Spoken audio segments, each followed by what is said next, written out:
What's going on, everybody? Welcome back to the Cosmic Wonder. I'm your host, Warren Thompson, and things are getting really exciting in the MCU with the Mutants now being introduced officially, with Kamala being the first mutant and not the first Inhuman like we assumed that she was going to be. But this has us asking the question, what exactly is up next in the MCU? And thank you to Omaze for sponsoring this video, more on them in a bit. Kevin Feige, the president of Marvel Studios, has teased us that everything is going to kind of start to get more clear and things are going to start to connect a little bit more pretty soon. And he said that only a couple of weeks before it was announced that Kamala was a mutant, and only a few weeks before San Diego Comic-Con and Disney's D23, where we expect some pretty big announcements about the Fantastic Four, hopefully the Mutants now that they're in the MCU, and some other big projects that hopefully are a big surprise to us. Doctor Doom has been talked about a lot recently by insiders. And are the Inhumans actually not coming to the MCU, or are they simply coming in a different way than we thought? In fact, in an interview with Empire Magazine, an executive producer for Marvel actually gives us some clarity on the whole mutant-inhuman situation. And it looks like the mutants and the Inhumans could be coming. So, what is next for the MCU? Well, let's talk about mutants first, because that's what everybody is really excited about right now. We have been teased, but what is next? And when are we going to see an actual X-Men team in the MCU? And for those of you who may not be too familiar with what we're talking about today, we are going to be talking about spoilers for Ms. Marvel Episode 6. You've been warned. Now, if you don't care and you just want to know about the mutants, they said the word mutation in Ms. Marvel Episode 6. Bruno told Kamala that her genes were different, that they had some kind of mutation. As they said this, they played the theme for the X-Men 97 animated series. The theme song played, and they even put the theme song in the credits, thus confirming that the mutants are now in the MCU. But what exactly does this mean, and when exactly can we expect an X-Men movie? Are they going to come out right away and make an X-Men movie, or are we going to be introduced to other mutants before we get the actual X-Men team? Well, Marvel has already set the groundwork of how exactly they build up teams. You start off with individual characters, kind of have them interconnect in a way until they all come together to actually form the team. This is the Avengers method, and it works incredibly well. Compare it to, say, the Justice League, where they simply introduced all of them and the team at once. That didn't work so well. You need time to know the characters' individual stories and get invested in them, which is why I think Kevin Feige is probably going to introduce more mutants first until we get to that X-Men team, especially if you consider at San Diego Comic-Con in 2019, he specifically said mutants. Now, he did say that the mutants and the X-Men were interchangeable words. However, since he said mutants and not X-Men, I think he is referring to individual characters. So we're going to see other X-Men pop up into the MCU first. And since Kamala is a mutant and she is relatively young, this probably means that a lot of other mutants exist out there currently. So who else is out there and who else is coming? Well, there have been a lot of talks about Wolverine recently. The Russo brothers said they would love to direct a Wolverine film. The Deadpool 3 writers have been talking about who should play Wolverine in the MCU. And the rumors have been going pretty crazy about Taron Egerton speaking with Marvel recently, perhaps about playing Wolverine, as fans really want him to be the new Wolverine in the MCU. And this isn't the only really exciting rumor that we've gotten recently. Lately, there's been rumors about Doctor Doom coming to the MCU soon. So let's talk about this. But first, I am really excited to be working with Omaze to offer you the chance to win an unplugged Tesla S Apex Plaid, and to support a great cause, the Juju Foundation. Now, right away, you can go to omaze.com/Cosmic Wonder to enter for your chance to win. And I'm not sure how many people have been in a top of the model Plaid Tesla, but they are insane. I'm a big car guy and I love them. This unplugged Tesla S Apex Plaid model has 1,050 pounds of torque and 1,020 horsepower. It goes 0 to 60 miles per hour in 1.99 seconds, under 2 seconds, and it gets a range of 396 miles. Its approximate retail value is about $259,885. But the best part is it helps the Juju Foundation, which is a nonprofit organization dedicated to the support of youth initiatives in lifting the spirits of those in need. So the cause is really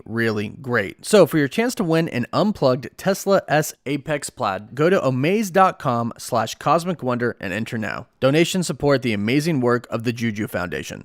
Lately, there has been a lot of talk about Doom entering the MCU, and insider account My Time to Shine Hello says that he is coming soon. She also says that the Dr. Doom Howard Stern stuff is pretty much fake. Howard Stern is not playing Dr. Doom in any way, shape, or form and isn't really involved. Why was he talking about doing a Doom project? Who knows? This could be a publicity stunt. He could have done it just to troll people. But for those of you who were worried, don't be worried. Howard Stern is not playing Doom. But when can we actually expect Doom in the MCU? Well, we know the Fantastic Four are coming, but is Doom coming before them? There has been a lot of talks of Doom entering the MCU this year. And considering the fact that we pretty much have all of the Marvel dates for this year locked down for movies or shows, I'm assuming that the Fantastic Four aren't coming this year as well. And I actually really like this because this could set up Doom to be not just a Fantastic Four villain, but an entire MCU villain. This would be a really great sign towards Secret Wars. Now at this point in time, Kevin Feige has pretty much confirmed everything really is leading up to an Avengers Secret Wars. In fact, the whole Secret Wars storyline pretty much revolves around incursions, which they just introduced in Doctor Strange in the Multiverse of Madness. In fact, Doctor Strange himself even caused one. That's why Clea showed up at the end and said, we're going to fix it. So Secret Wars has begun, and who is a huge main villain of Secret Wars?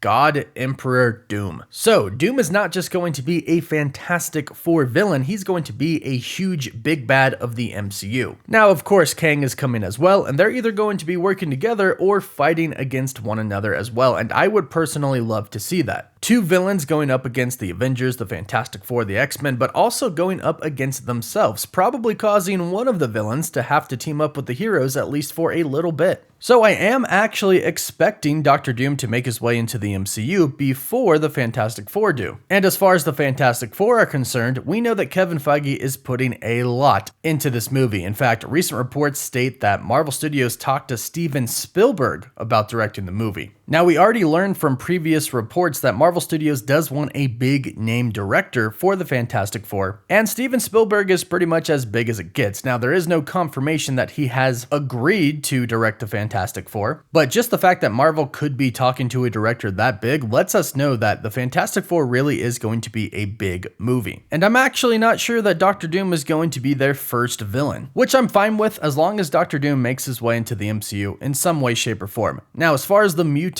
and the Inhumans are concerned, after making the change of Kamala being an Inhuman to a mutant, a lot of fans were worried that the Inhumans just aren't going to be a thing in the MCU. However, it looks like this isn't exactly the case. It looks like they just changed this for Kamala. In an interview with Empire Magazine, the character's co-creator and series executive producer Sana Amanat said that they always wanted Kamala Khan to actually be a mutant. She says, here's a really important thing that people do not know. When we were thinking about the character of Kamala back in the day, in 2012, 2013, we originally wanted to make her a mutant. That was the whole intention, to be able to do that. And now in this series, they were able to get back to the idea that Kamala was a mutant, not an Inhuman. And she finishes the interview by saying, I will say I think this is opening up doors for a lot of great storytelling. Obviously, as a huge fan of the word mutation, I'm really happy about it. So this right here pretty much confirms that it is simply Kamala Khan that has been changed from an Inhuman to a mutant and not the Inhumans in general. In fact, according to insider My Time to Shine Hello, the Inhumans are still coming, but they are going to be more of a cosmic Inhuman family. So for those of you who were worried about Marvel Studios getting rid of the Inhumans altogether in the MCU, it sounds like you don't have to worry. It sounds like they just simply wanted to make Kamala Khan a mutant instead of an Inhuman. So let me know your thoughts about all of this in the comments down below, and what individual mutants would you like to see pop up in the MCU? Let me know down below, and don't forget to like the video and subscribe so you don't miss out on any of the latest Marvel videos. For live updates, you can follow me on Instagram and Twitter, and as always, thank you all so much for watching.